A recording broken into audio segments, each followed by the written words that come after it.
There comes a time in every knife enthusiast's ownership when that trusty blade has lost its touch. Maybe it's sliding in place, or maybe it's requiring a bit more effort. Whatever the case, if your knife isn't cutting quite the same, it's time to give it a good sharpening. Because the fact is, a dull knife is a dangerous knife, as the added force needed to slice inherently puts your fingers in harm's way. With just one wrong move, you'll be headed to the ER faster than you can say oops. Now, we're not saying this in an effort to scare you, but rather to emphasize the importance of proper blade upkeep. Accordingly, we've put together this handy beginner's guide on how to sharpen knives. Let's get to it. Before you break out the Whetstones or start taking your knife to a strop, it's important to understand what the objective is when sharpening. In practice, you're literally trying to remove metal from the blade's edge, the bevel, using an abrasive, your Whetstones, to shave off excess material and set a new cutting surface. You do this by making passes on each side of the knife and raising a fine layer of metal that's known as a burr.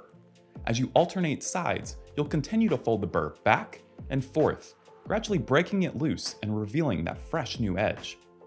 Throughout the process, you'll work your way down from a coarser abrasive to a finer one in order to whittle away that burr. From there, it's helpful to use something called a strop so that you can really hone a razor-sharp edge. In any case, now that you know the theory behind knife sharpening, it's time to talk materials. When sharpening your knife on a stone, you will obviously need a set of Whetstones to use as an abrasive. The extent to which your blade is dulled will ultimately determine how coarse your stones need to be. If your knife is chipped, or if it's been some time since your last sharpening, go for something rougher like a 500 grit. However, for routine maintenance, 1000 and 5000 grit stones should suffice. We also prefer splash and go stones, as they require less water and make for easier cleanup than something like a soakstone. Consequently, you'll need a way to coat your stone with water. A bowl works fine, but we like spray bottles because they make application fast, easy, and mess-free. Because sharpening's all about finding the correct angle of your bevel, it helps to have a set of guides to get you off on the right foot.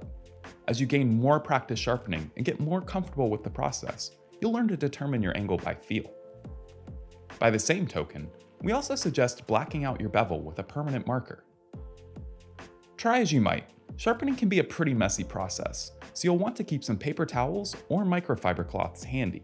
If you're really after some next level sharpness, we suggest two optional pieces of equipment, a strop and a cork.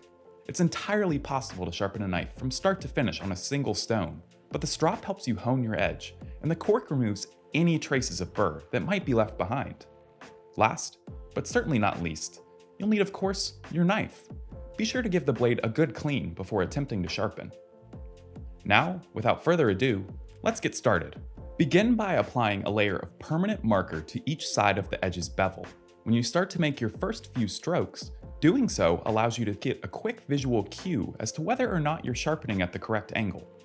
Don't worry, a quick wipe with some rubbing alcohol will have any excess marker gone, and your knife looking good as new. Next, you should prep your first whetstone by coating it with water. Attempting to sharpen dry will clog up the pores in the stone's surface and make it considerably harder to raise that edge burr. Too much water is rarely a problem, but there's no need to go overboard with a set of splash and go stones like ours. Just be sure that when you're applying water to do so evenly and to do so often. When sharpening your knife, be sure to grip the handle with 3 fingers and use your thumb and forefinger for support along the blade. Doing so will not only ensure that you can keep a consistent angle throughout the process, but also prevent the knife from accidentally slipping out of your hand. You'll also want to line up the tip of the blade at a 45-degree angle to the edge of the stone, and use your other hand to provide pressure as you make complete strokes. Come time to switch sides, we prefer to pass the knife to our other hand. If this feels awkward, you can simply flip the blade around to keep it in your dominant hand. With your knife gripped correctly, you should now determine the angle along which you'll be sharpening the edge. If you're not confident in your ability to find the edge's bevel, you can use an angle guide to check your progress. Bevel angle varies from blade to blade. Because we're sharpening a pocket knife, we'll be working at roughly 17 degrees. Above all else, consistency is key. As a beginner, you might not know what angle is best for your knife. However, by keeping your strokes as steady as possible, you can achieve at least decent results right off the bat. After you've determined your bevel angle, remove the guide and begin to make some strokes on the first side of your knife. It's important to note that you should only be applying pressure on the trailing strokes, or those with the edge following the spine of the knife. Doing so on your leading strokes, those with the edge in front, will damage your stone. We should also point out that you want to avoid cleaning your whetstone as you work on your knife. Throughout the process, a layer of gritty metal filings, known as a slurry, will build up on its surface and assist in your efforts to raise a burr. It effectively becomes a second abrasive. After you've made a couple strokes on your whetstone, check the bevel to confirm that you're sharpening at the correct angle.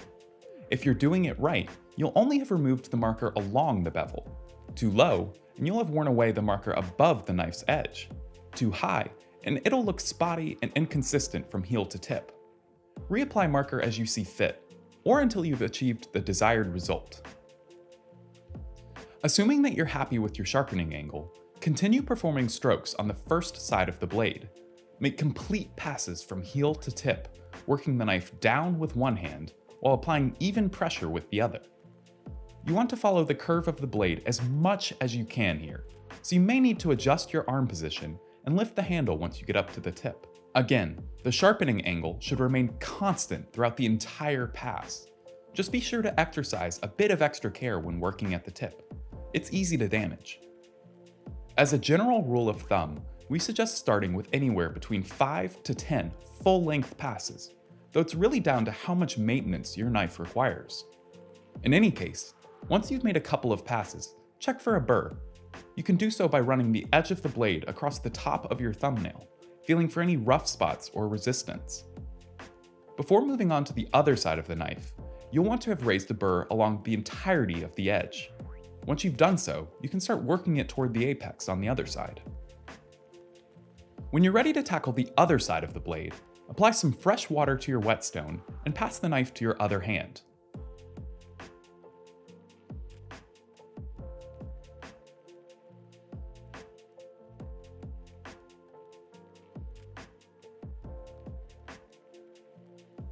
As before, you want to line up the edge using your angle guide as a reference, and then remove it once you feel that you're ready to sharpen.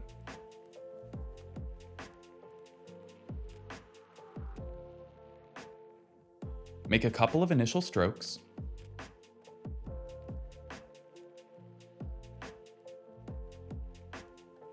Verify your sharpening angle by checking the permanent marker along the edge's bevel. If you're working at the correct angle, proceed to make complete passes from heel to tip, frequently checking for the burr. Be sure to apply the same amount of pressure and perform an equal number of passes. Finesse is key. Overdo things, and you'll only succeed in rolling the burr back and forth without actually whittling down your edge.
After you've finished making passes on your first whetstone, wipe down your blade and reapply some permanent marker. Because finer grit stones don't provide quite as much feedback, you'll want this for visual evidence that you're still sharpening at the correct angle. As with the first stone, you want to lightly spritz your next whetstone with a bit of water. Having raised the burr on the 1000 grit stone, we'll now be cleaning things up with a 5000 grit stone.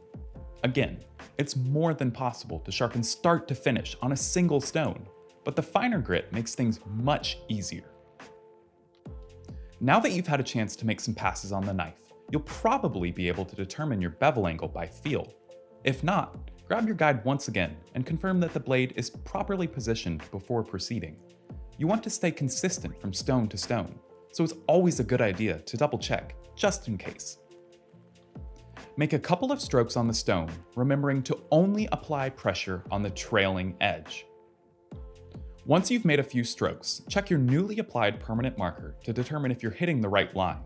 If not, reapply and set up the angle guide to give it another go. Make around 3 to 5 passes on your first side, being sure to sharpen the knife from heel to tip. If there are any areas that need special attention, focus your efforts accordingly. Because the stone isn't nearly as abrasive, it may be harder to detect a burr. Check your knife early and often against your thumbnail, feeling for inconsistencies and any resistance.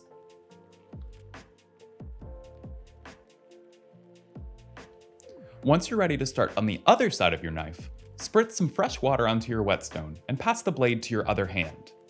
As before, you'll want to line up the edge of the knife at its respective angle and position your arm at 45 degrees to the edge of the stone. Proceed to make complete passes from heel to tip, frequently checking for the burr. Be sure to apply the same amount of pressure and perform an equal number of passes. By the last few strokes, you may not be able to physically feel a burr, so trust your thumbnail.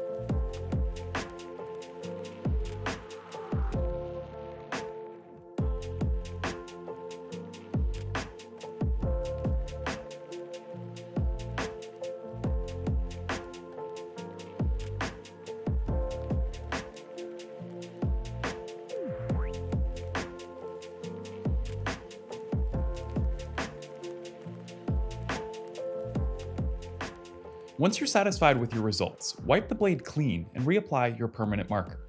We'll be moving on to the strop next, so it's helpful to have it just in case. Stropping the blade's edge is the last major step in our knife honing process. We generally like using a leather strop, but you're more than welcome to do so on a whetstone as well. In contrast to your previous passes, you'll only be moving the knife from tip to heel, not making perpendicular strokes. Of course, you'll want to keep the blade at the same angle, so check your permanent marker just to be sure. Because it's a much more delicate procedure, you want to stay conservative with your stropping. Start with 3 to 4 passes per side, gradually decreasing your number until you're making just a single pass with each hand.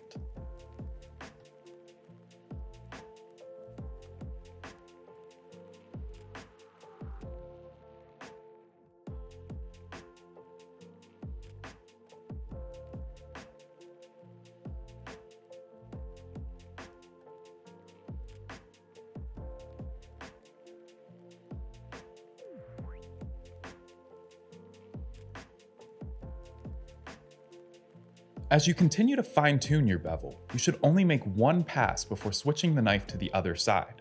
Make 5 to 7 of these single passes per side, alternating hands with every pass.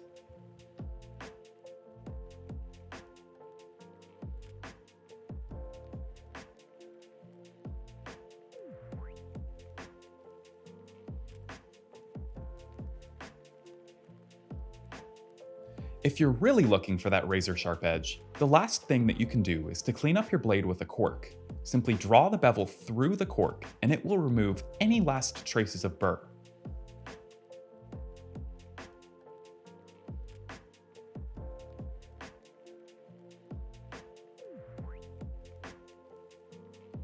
Once you've finished sharpening your knife, it's time to give it a test. Try it out on some fruit or vegetables. Alternatively, you can also perform the paper test. Assuming that you've been successful in your efforts, it should slice right through with no resistance or tears.